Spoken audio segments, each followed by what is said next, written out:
Effective persuasion is anchored in the knowledge and beliefs shared by a society. Public memory and social knowledge are the repositories of these shared understandings, and they offer a wealth of material for invention. Welcome to Module 2, Part 1. In this part, we're going to explore how understanding and leveraging audience attitudes can enhance your success in persuasion. So here's what we'll cover. We're going to start by exploring the importance of identity and how it shapes both individual and collective attitudes. Then we'll examine how to understand audience attitudes, what influences them and how they're formed, and how they change. Finally, we'll look at how to predict whether your audience will agree with your proposal based on a detailed understanding of these attitudes. Each section in this series will build your skills in understanding the people you communicate with, which is essential to effective persuasion strategy. So let me start by taking you to the quaint, picturesque town of Herzogenaurach in southern Germany. Picture a gentle river, the Aurach, winding its way through this scenic town. But behind this tranquil facade lay a sharp, defining divide, a rivalry that split the town right down the middle. It all began with two brothers, Adolf, better known as Addy, and Rudolf Dassler, who started as shoemakers, crafting shoes from their mother's laundry room. Together, they founded the Gebrüder Dassler Shoe Factory, specializing in athletic footwear. But their partnership didn't last.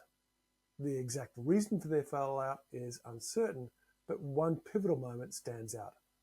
During an Allied bombing raid in 1943, an offhand comment by Audi in a bomb shelter was interpreted by Rudolf as a personal slight.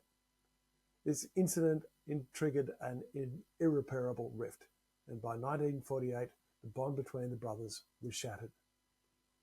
They dissolved their original company and set up rival enterprises on opposing sides of the Aurach River, turning Herzogenaurach into the epicenter of a bitter rivalry. Addy went on to found Adidas, and Rudy established Puma. What began as a sibling dispute quickly spread throughout the town, where loyalty to either Adidas or Puma became a defining element of the local identity. The town became known as the town of bent necks, as people would check each other's shoes before engaging, ensuring that they interacted only with those loyal to their side. People lived parallel lives. Each allegiance had its own bakeries, their own shops and restaurants, and even social relationships like dating or marriage were influenced by this divide. For decades, the rivalry between the Dassler brothers permeated every corner of Herzogenaurach. It wasn't until after Addy and Rudy had both passed away that the rivalry began to cool. Over time, what had been a fierce conflict settled into a more conventional business competition. In 2009, employees from both Adidas and Puma played a friendly soccer match to symbolize reconciliation. But still, the legacy of their rivalry ran deep, even in death. The brothers were buried at opposite ends of the Herzogenaurach's cemetery. The remarkable part of their story isn't the conflict itself. Family rivalries are as old as humanity. What's truly fascinating is how the entire town chose sides and adopted those identities so completely that they shaped the culture and behavior of Herzogenaurach for decades. And this brings us to a crucial point about persuasion. It's not just about the quality of your arguments. It's about making meaningful connections with your audience by understanding their attitudes and their identities. When we persuade, we aim to change the way people think, to feel, or behave. To do that, we need to understand their attitudes, because attitudes guide human behavior. They help us to predict, to explain, and to modify actions. So years of research by psychologists have shown that one of the best ways to change behavior is to change attitudes first. Persuasion is a dialogue. Persuasion is not something you do to listeners. Instead, it is engagement between the listener and the speaker, from planning to delivery. So when you speak to persuade, the audience does not sit passively and take in everything you say.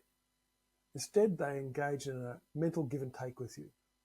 While they listen, they are making judgments about your credibility, about your reasoning, your emotional appeals, and also your delivery.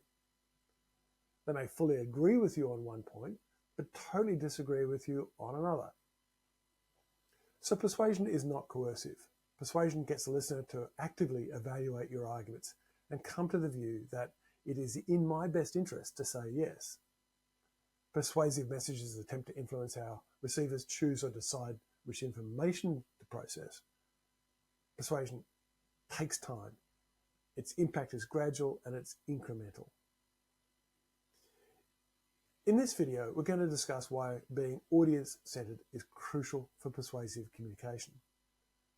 We'll also explore how social identity plays a role in attitude formation and change, and how understanding these dynamics can help you to convey your message more effectively.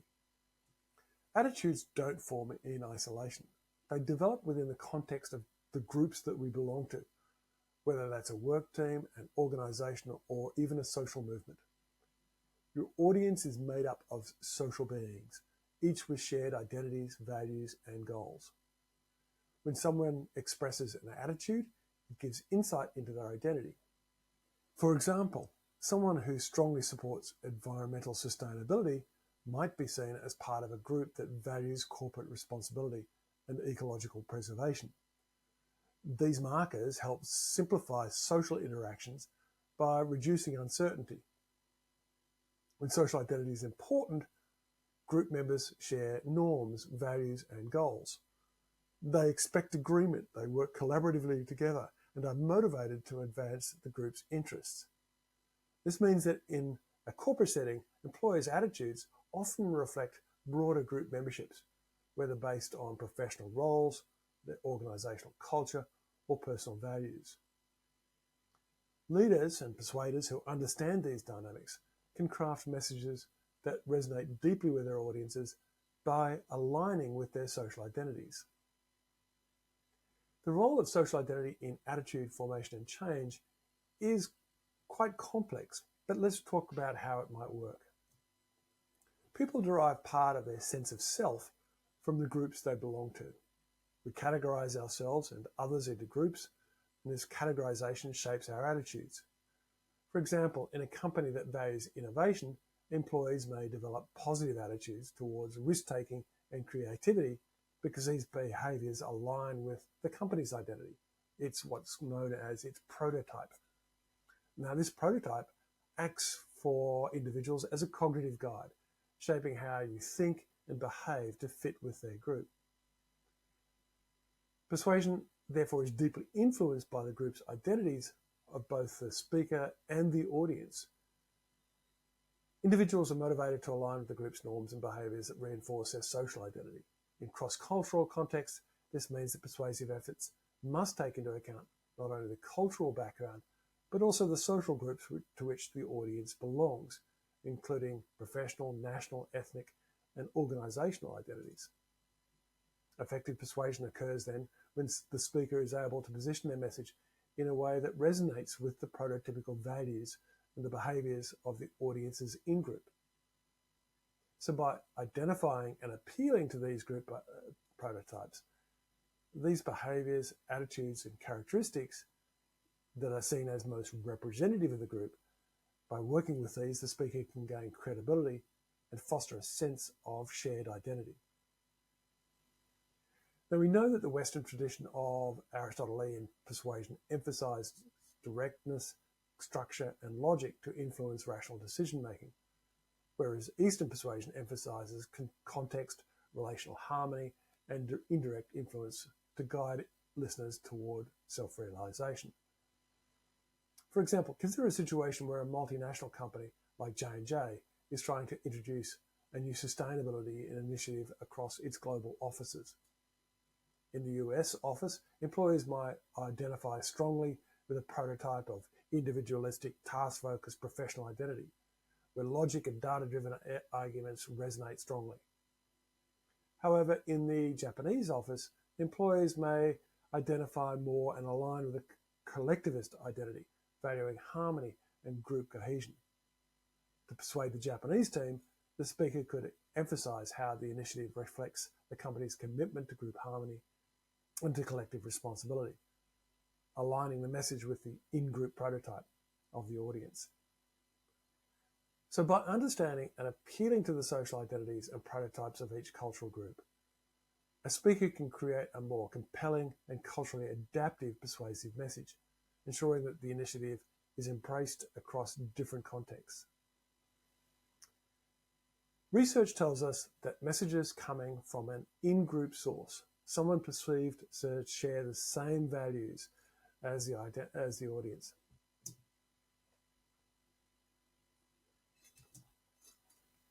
Research tells us that messages coming from an in-group source, someone perceived to share the same identity as the audience, tend to be more persuasive. In a study by Diane Mackey at the University of California, Santa Barbara, or UCSB, UCSB students received messages about standardized university testing. Some received strong arguments, while others received weak ones. Half of the students were told the arguments came from UCSB students, while the other half were told that they came from students at the University of New Hampshire. And the results were telling. The UCSB students had far superior recall of the in-group messages.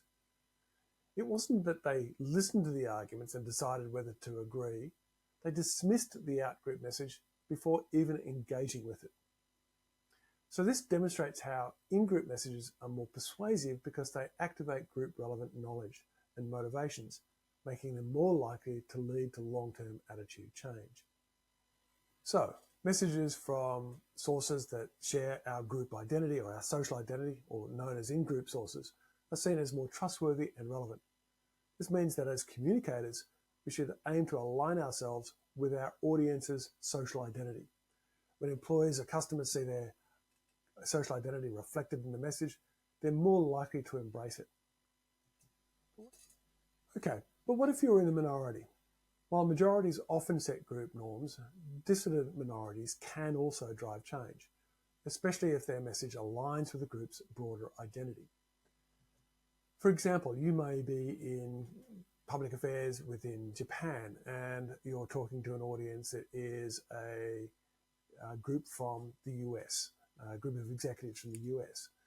You might decide that the broader group identity here is not the Japan versus the US identities, but the Johnson & Johnson identity. And so what we do is we, as a minority, appeal to that broader identity. If a minority within an organization is perceived as being part of the in-group, then they can be effective agents of change. So, understanding group identity or social identity can be a powerful tool for leaders. So how do we put this into practice? Well, first thing to do is to align messages with group norms. Tailor your communication to reflect the core values and norms of the group. Frame new policies or changes in a way that resonates with their identity, the group identity or social identity. Secondly, leverage in-group membership. Deliver key messages through trusted in-group members or leaders who embody the group's values or are perceived to embody the group's identity. This can boost acceptance and attitude change. Thirdly, reinforce that social identity. Continuously reinforce your shared identity with the audience. Show genuine interest in their group aspirations and demonstrate how your proposal aligns with their norms and values. When people see their group identity reflected in your message and in you, that's when real influence happens. To sum up, audience-centered persuasion isn't just about delivering a message. It's about truly understanding and engaging with your audience's social identities, their values, and the beliefs and the norms of behavior that come from that. By aligning our identities and fostering group cohesion, we can ensure that our messages resonate deeply, whether we're motivating employees, proposing a strategic shift, or introducing a new initiative. So remember, the key to persuasion isn't just what you say, but how you make your audience feel connected, understood, and inspired to act.